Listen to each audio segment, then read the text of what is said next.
Hi everybody. So day 13 today, post-surgery, and this past week has been, I've seen a lot of progress. Some things I'm able to do now I couldn't really do before. I'm able to cough a little bit, not a full cough because it still feels like the sutures are going to rip apart, but little tiny cough.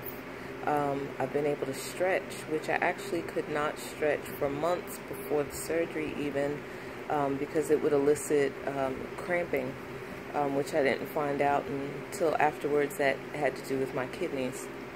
But I took a shower and was able to get a full stretch, and it was just so comfortable, and I was really grateful to be able to do that, because you don't realize how much your body needs little things like that until you can't do it.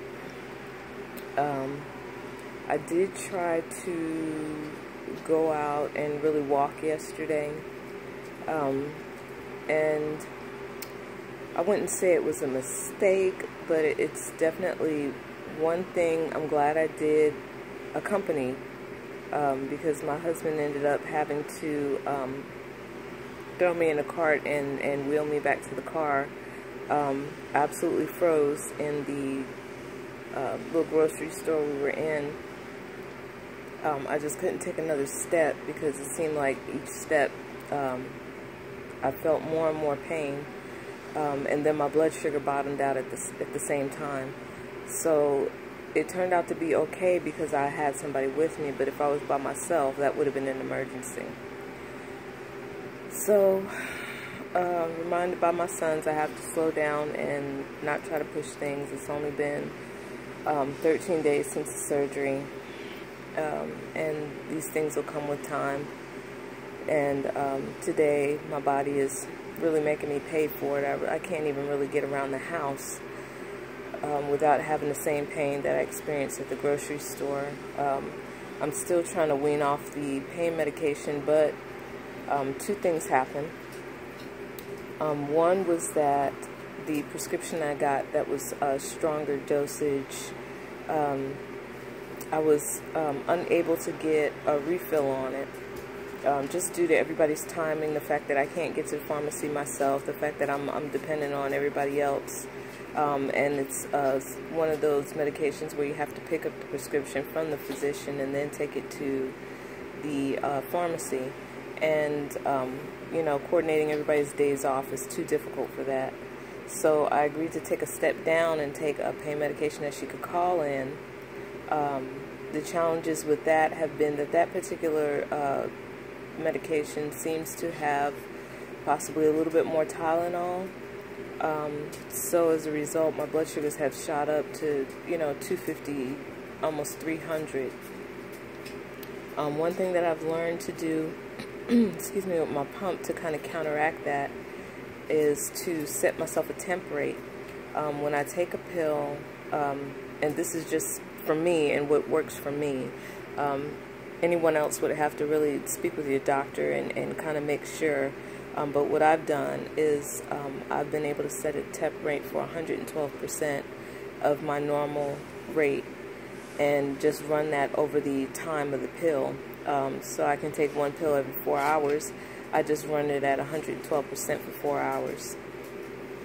And that has actually helped to keep me, it'll go up to about 170, 180, but then it'll kind of taper off and actually start to go down. And there's been a few times I've had to actually cut off my temp rate because I started going lower than what was expected. So it's anywhere between 110 to one of the times when I was really eating particularly well that day, 115. And speaking of eating, that's another thing, my appetite has not come back. I'm still picking and picking, except for the rare instances where my husband brings me like my absolutely favorite foods, or where I can actually just get to it and really enjoy that food and just chow down. Other than that, I'm picking here and there. I've lost some weight. But I'm sure I'll gain that back. Maybe I'm thinking it might be the medication has changed the taste and the texture for me. I was eating food that I used to always really enjoy eating, and that was chicken fettuccine. And just the noodles seemed to have like some kind of grainy texture on it. It just turned my stomach. I just gave it up.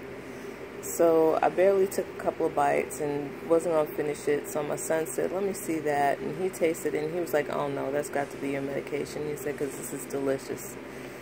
So that's still kind of challenging, I guess. And I'll reach a point, I guess, once I actually am able to kind of wean off the medication and move forward in my care to be able to enjoy food again. That would be nice. What other updates? As far as some of the urinary symptoms, I'm still continuing to have those, but I'll be following up with my physician in the next day or two and get my appointment for the urologist straight, because they have some more work to do anyway. That was to accompany the surgery. They were waiting for some healing to take place and to see if they can remove the stent that they placed during the surgery.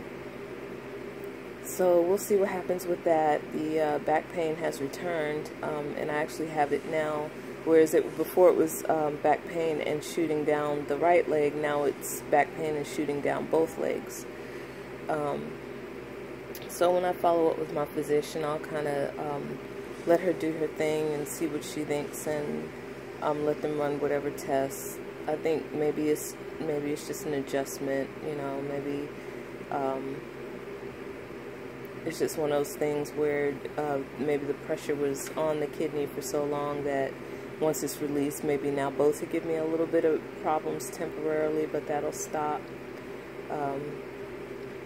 So yeah, I think that's pretty much it for my updates. Nearly 2 weeks post-op, just as hard as it is for me, and people like me with this activity level, the ability to kind of take it easy is one that's easier said than done. But, you know, to a certain degree I have to, otherwise my body just will stop working. So it's kind of better I voluntarily do it than to be stuck.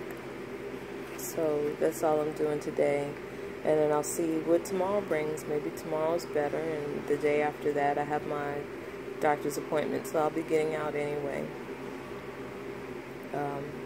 And I'll just continue to push forward. Have a great day.